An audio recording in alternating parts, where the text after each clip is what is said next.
Good morning. I'd say a pretty exciting morning. I know I'm happy It's certainly clappy. better than expected. That's for Yeah. sure. Yes. I know I'm happy clappy. I still think we're going to hold the House and Senate. I know the House is a long shot, but you know what I believe in? California. Steve Kornacki told me it goes through 5 races in California. We'll see. But, We shall see. I mean, we could have a Congressman Frisch We out could. in Colorado. oh my God, how many So, people voted thinking it was you? I don't care as long as we win. Take it. literally twos of people probably made that choice. Our friend Victor Shi too though. Let's talk about this data point as you're an old campaign strategist. Data confirms 18 to 29-year-olds voted for Democrats more than any other age group yesterday. Young people literally prevented a red wave and saved Democrats, full stop. If you know of a young voter, please thank them.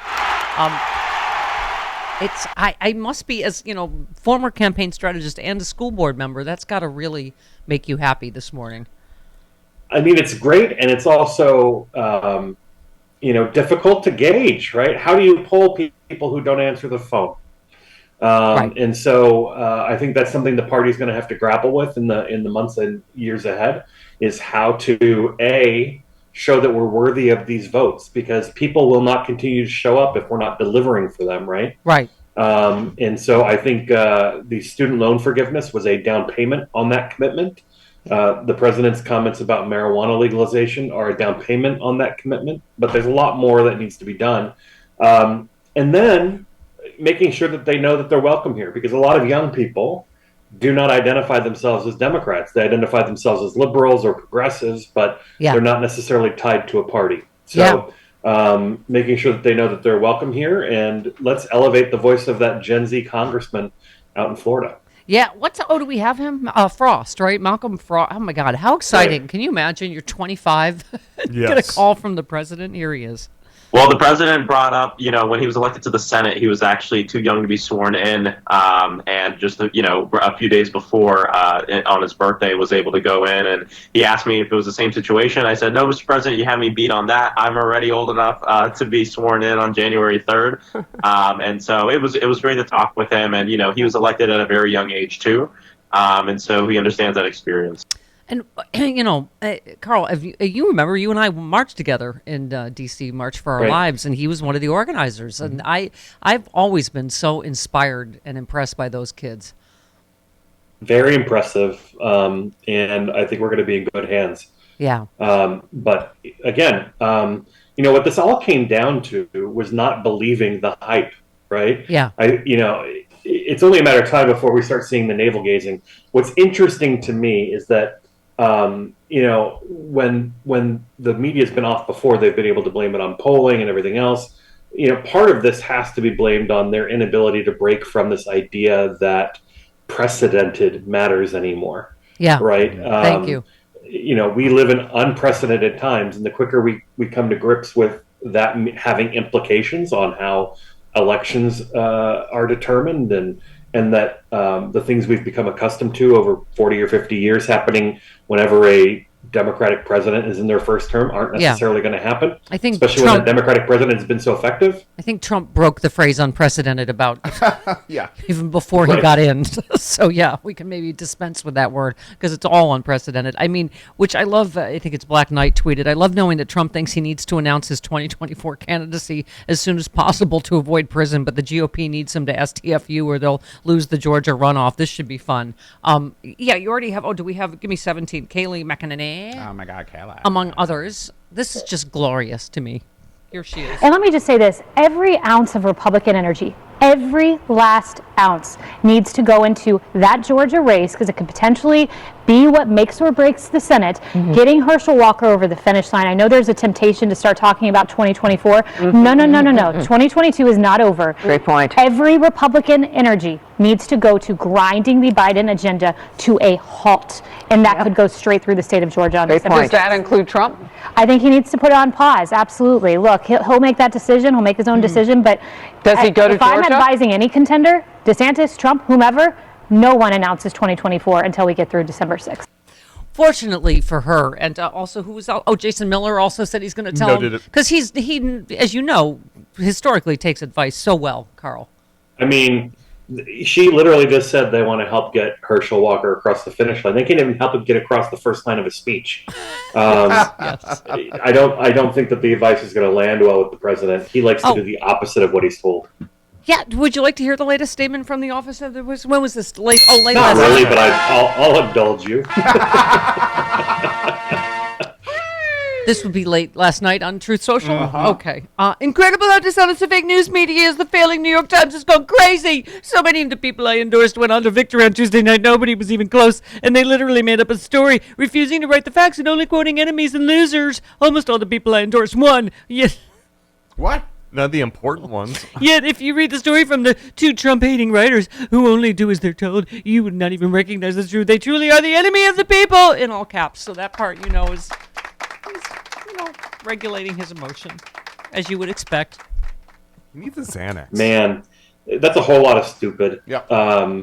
If you endorse people who always win and have a 50 point registration advantage, Right.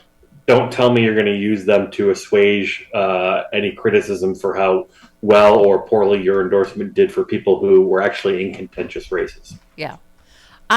Let's see here. Who was? Andrew Wortman said, "Who could have predicted that ripping fundamental rights to bodily autonomy from women and Social Security and Medicare from seniors would be staggeringly unpopular?" Not pollsters, evidently. I mean, And student loan forgiveness. Don't forget, Right. like we spent 2 months talking about Republicans saying that they wanted to get rid of student loan forgiveness. Yeah. I mean, I thought I was taking crazy pills during the run-up, watching the coverage, because I was like, these are the worst candidates ever with the worst policies that they're outwardly espousing, right? I mean, I just never seen anything like it. Well, I mean, yeah, they were nuts. I mean, many of them were just absolutely nuts.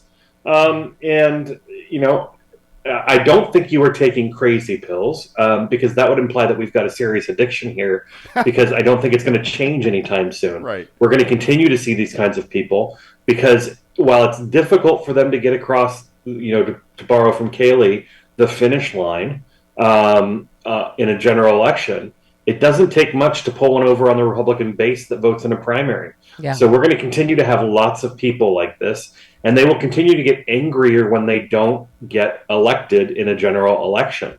And so, it's only a matter of time before, people have to explain to them that there are ways we win elections in this country, and ways we lose elections in this country. Yeah. And the best way to win an election is to win over people to vote for you, and these people will not do that. Yeah. Well, let's talk about 2024 and Biden. Justin Horowitz tweeted, "Everyone with doubts about Joe Biden's ability to lead the party has to explain how the guy who actually beat Trump, then presided over the best midterm performance in decades for a party occupying the White House, isn't exactly who should be leading the party right now. I'll wait."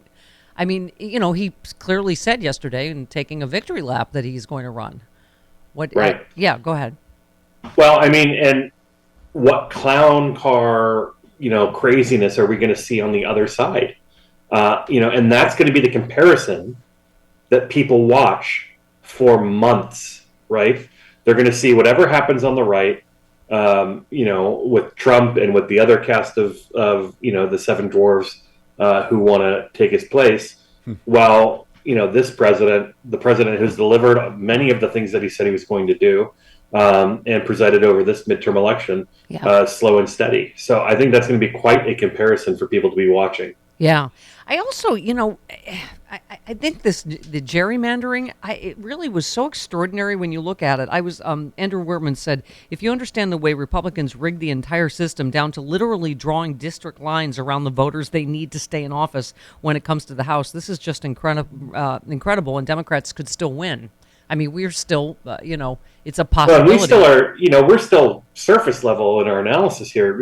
I'm just starting to dig a little deeper and look at where else we did well and how things fared. And, Democrats won the state legislature, both houses in Michigan for the first time in 40 years. They won a majority in Minnesota, and they hadn't had that in years. The first trifecta they've had there in many years.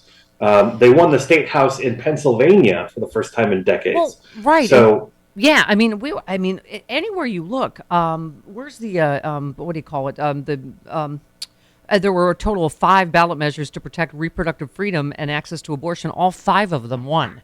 Even in places Kentucky, like for God's Kentucky. sakes. Yeah, yes, yes. So Well, and then also, and this is probably most important, looking at 2024, which governor races were Republicans targeting, and where did they lose? They lost in Michigan, they lost in Wisconsin, they lost in Pennsylvania, and they lost in Minnesota, and on and on and on. Even in places where they thought they had a shot because there was a third-party candidate being propped up by a billionaire, like in Oregon, and the Democrats still won, keeping the the governorship in Democratic hands for 40 years. And by the way, our friend David Pakman from here at Free Speech TV said Democratic governors winning Pennsylvania, Michigan, and Wisconsin could quite literally be what prevents Republicans from stealing the 2024 presidency. I mean, and the secretaries of state jobs in many of those states too. Right. But I think that's, don't you, going to go partly into Trump's calculation, is he thought he'd have all these people in place that could help steal it for him, or just ignore the will of the people. This was about. Yeah. That's exactly what the entire Republican campaign has been about for the last year, and is winning those governorships, winning those secretaries of state positions, so that he doesn't have people who are doing the right thing after the 24 election. And I feel like the coverage of DeSantis, Karl, just tells us we are still going to have to fight the media, like we have all along, because they're getting ready for their horse race. They got to prop him up. And Yair, for one, on Twitter said, so when do we start talking about how Jared Polis, what he just did to Colorado and DeSantis did to Florida, dominated a once purple state by nearly 20 points and pulled the entire party up with him? Same thing Whitmer in Michigan. But I get it, because, we got to find the Republican, that's going to be the horse race. But it is extraordinary. And again, it's a gay man and a woman. Is it because, I don't know. I don't know why the coverage is not the same as DeSantis, right?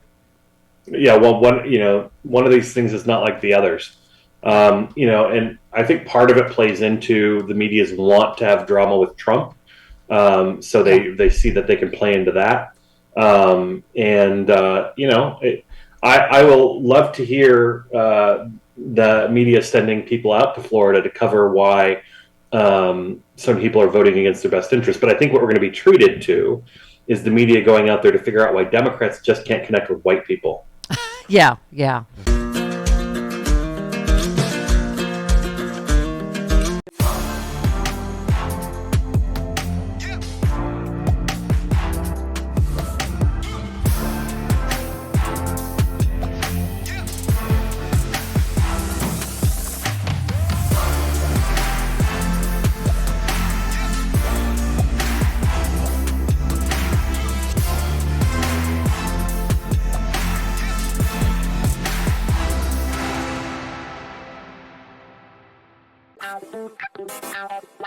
Ow.